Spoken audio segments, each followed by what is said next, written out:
All right, friends. Miss Keri here again, reading Coraline by Neil Gaiman. I am currently on chapter 8, still wearing my awesome funny hat, as you can see. Chapter 8. The other mother looked healthier than before.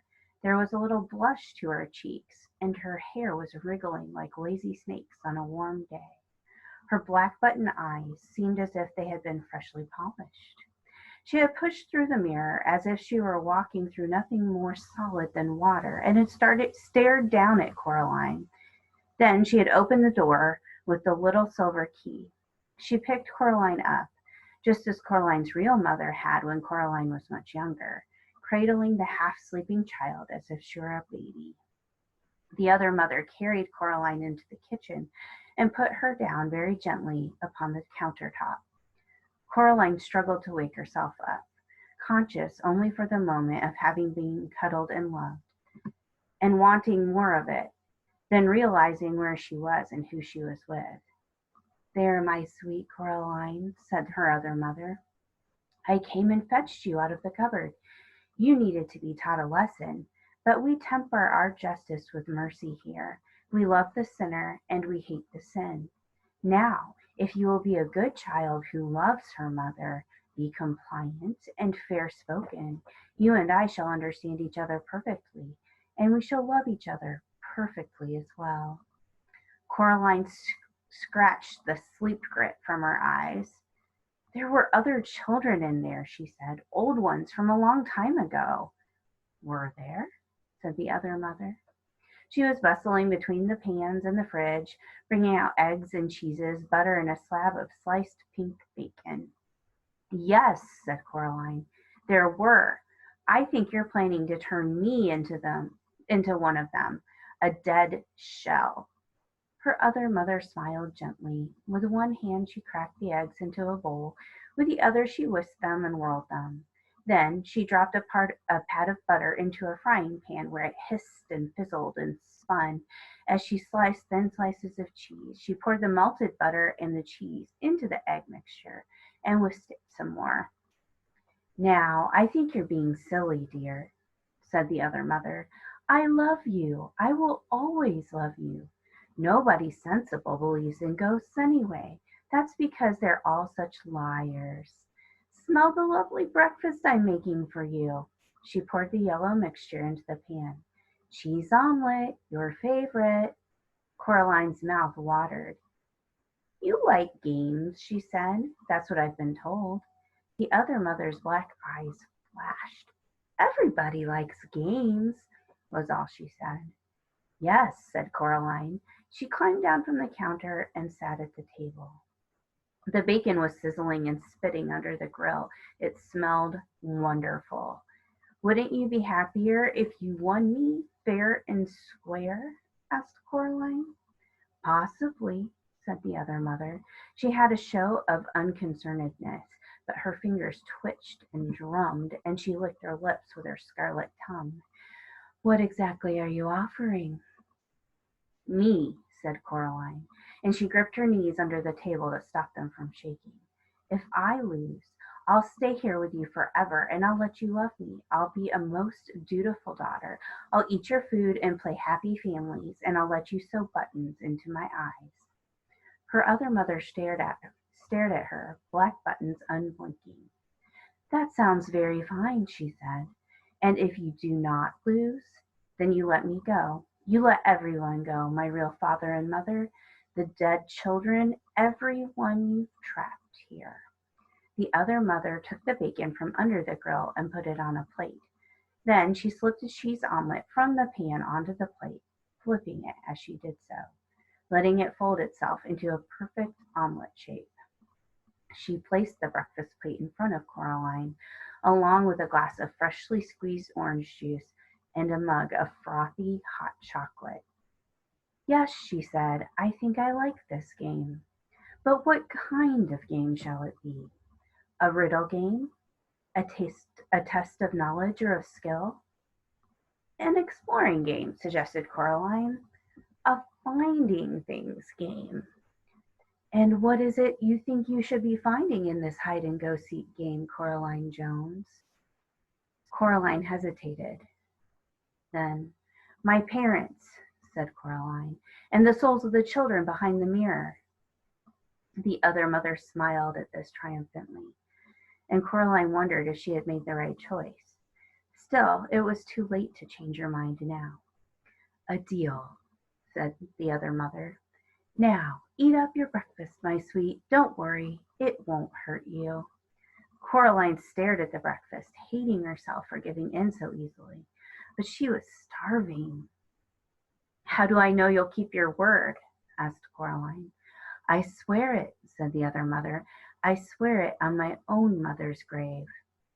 "Does she have a grave?" asked Coraline.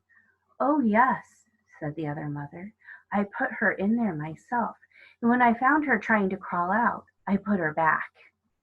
"Swear on something else so I can trust you to keep your word."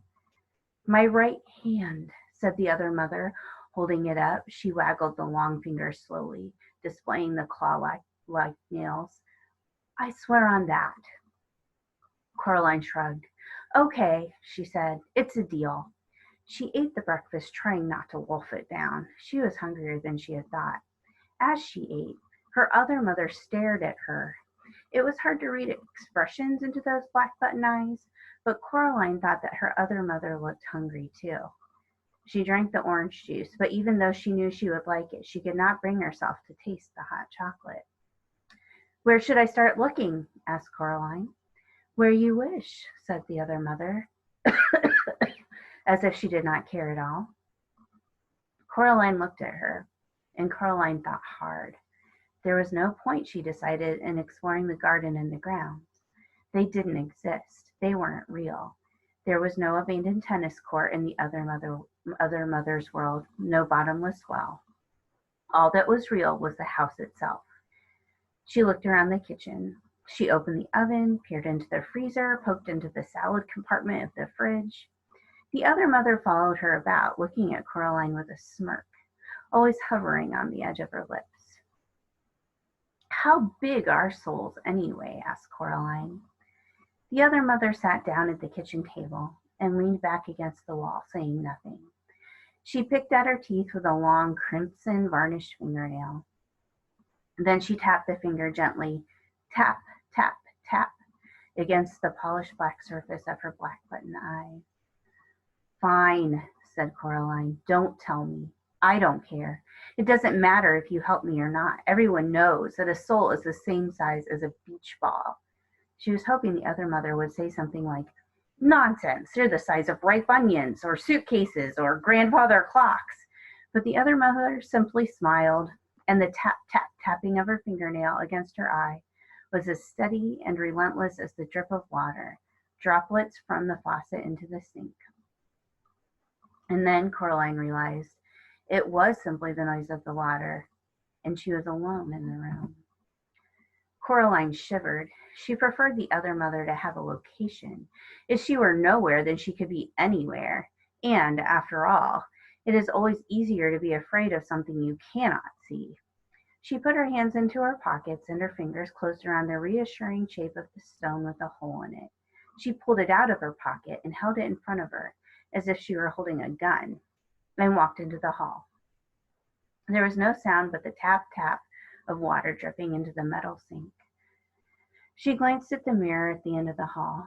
For a moment it clouded over, and it seemed to her that faces swam in the glass, indistinct and shapeless, and then the faces were gone, and then there was nothing in the mirror but a girl who was small for her age, holding something that glowed gently like a green coal.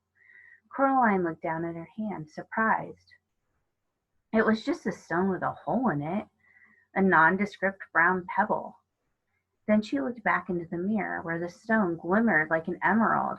A trail of green fire blew from the pebble in the mirror and drifted towards Coraline's bedroom. Said Coraline. She walked into the bedroom. The toys fluttered excitedly as she walked in, as if they were pleased to see her. And a little tank rolled out of the toy box to greet her, its tread rolling over several other toys. It fell from the toy box onto the floor, tipping as it fell, and it lay on the carpet like a beetle on its back. grumbling and grinding its treads before Coraline picked it up and turned it over. The tank fled under the bed in embarrassment. Coraline looked around the room. She looked in the cupboards and the drawers, and then she picked up one end of the toy box and tipped all the toys in it out onto the carpet, where they grumbled and stretched and wiggled awkwardly free of each other. A gray marble rolled across the floor and clicked against the wall. None of the toys looked particularly soul-like, she thought. She picked up and examined a silver charm bracelet from which hung tiny animal charms that chased each other around the perimeter of the bracelet, the fox never catching the rabbit, the bear never gaining on the fox.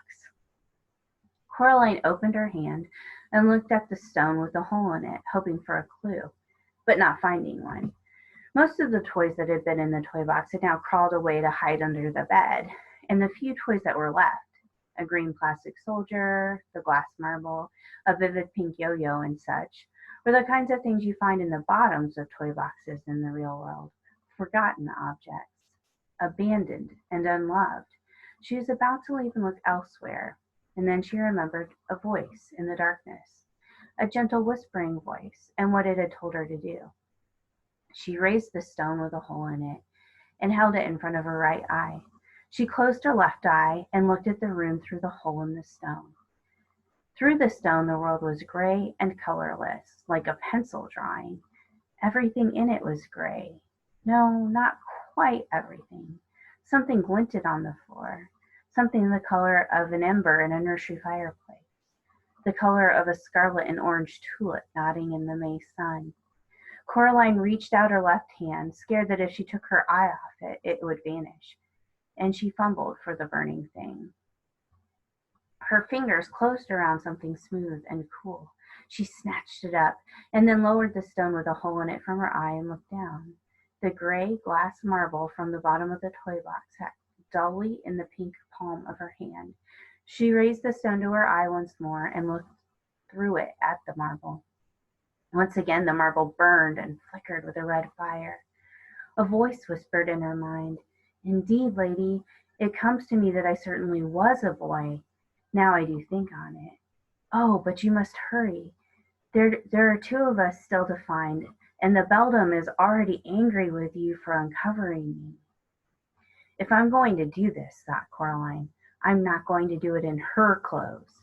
She changed back into her pajamas and her dressing gown and her slippers, leaving the gray sweater and the black jeans neatly folded up on the bed, the orange boots on the floor by the toy box. She put the marble into her dressing gown pocket and walked out into the hall. Something stung her face and hands like sand blowing on a beach on a windy day. She covered her eyes and pushed forward. The sand stings got worse, and it got harder and harder to walk, as if she were pushing into the wind on a particularly blustery day. It was a vicious wind and a cold one. She took a step backwards the way she had come. "Oh, keep going," whispered a ghost voice in her ear, "for the beldam is angry." She stepped forward in the hallway into another gust of wind, which stung her cheeks and face with an invisible sand, sharp as needles, sharp as glass. "Play fair!" shouted Coraline into the wind. There was no reply, but the wind whipped about her one more time petulantly, and then it dropped away and was gone. As she passed the kitchen, Coraline could hear, in the sudden silence, the drip drip of the water from the leaking tap. Or perhaps it was the other mother's long fingernails tapping impatiently against the table. Coraline resisted the urge to look. In a couple strides, she reached the front door and she walked outside. Coraline went down the steps and around the house until she reached the other Miss Spink and Forcible's flat. The lamps around the door were flickering on and off almost randomly now, spelling out no words that Coraline could understand. The door was closed. She was afraid it was locked, and she pushed on it with all her strength. First it stuck, then suddenly it gave, and with a jerk, Coraline stumbled into the dark room beyond. Coraline closed one hand around the stone with the hole in it and walked forward into the blackness.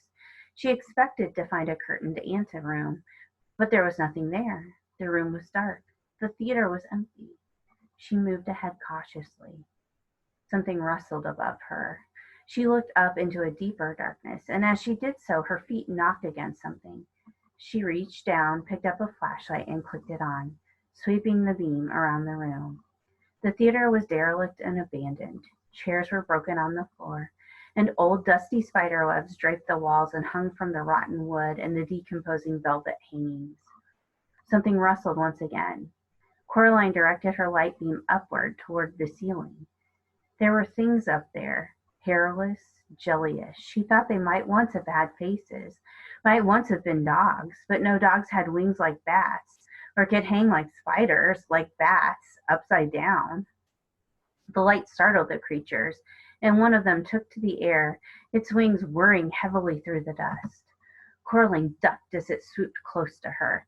It came to rest on a far wall and began to clamber upside down, back to the nest of the dog bats upon the ceiling.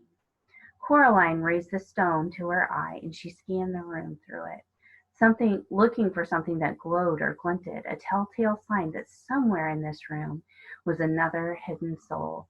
She ran the beam of the flashlight about the room as she searched, the thick dust in the air making the light beam seem almost solid.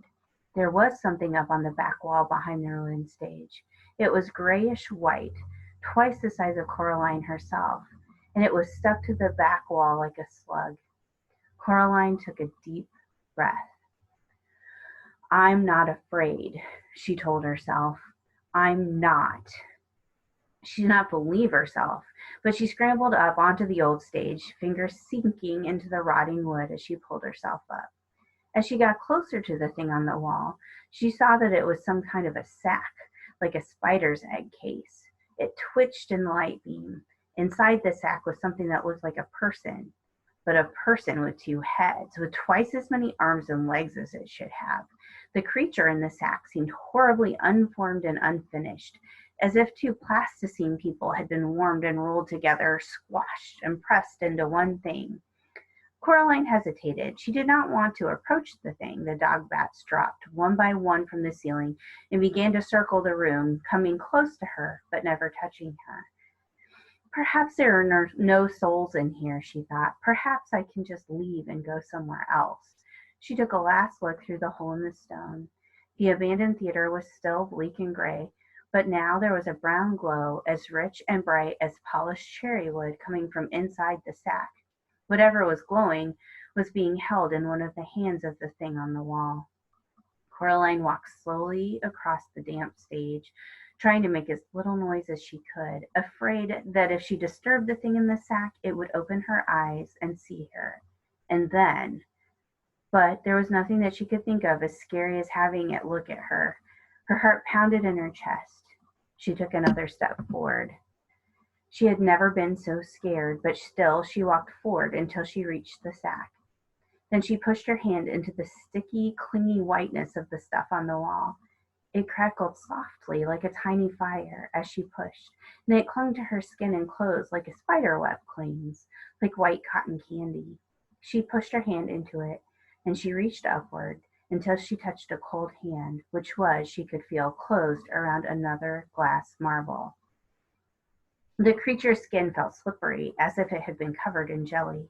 Coraline tugged at the marble. At first nothing happened. It was held tight in the creature's grasp. Then, one by one, the fingers loosened their grip, and the marble slipped into her hand. She pulled her arm back through the sticky webbing, relieved that the thing's eyes had not opened. She shone the light on its faces. They resembled, she decided, the younger versions of Miss Spink and Miss Forcible, but twisted and squeezed together like two lumps of wax that had melted and melded together into one ghastly thing. Without warning, one of the creature's hands made a grab for Coraline's arm. Its fingernails scraped her skin, but it was too slippery to grip, and Coraline pulled away successfully. And then the eyes opened, 4 black buttons glinting and staring down at her, and 2 voices that sounded like no voice that Caroline had ever heard began to speak to her. One of them wailed and whispered. The other one buzzed like a fat and angry bluebottle at a window pane. But the voices said as one person, "Thief!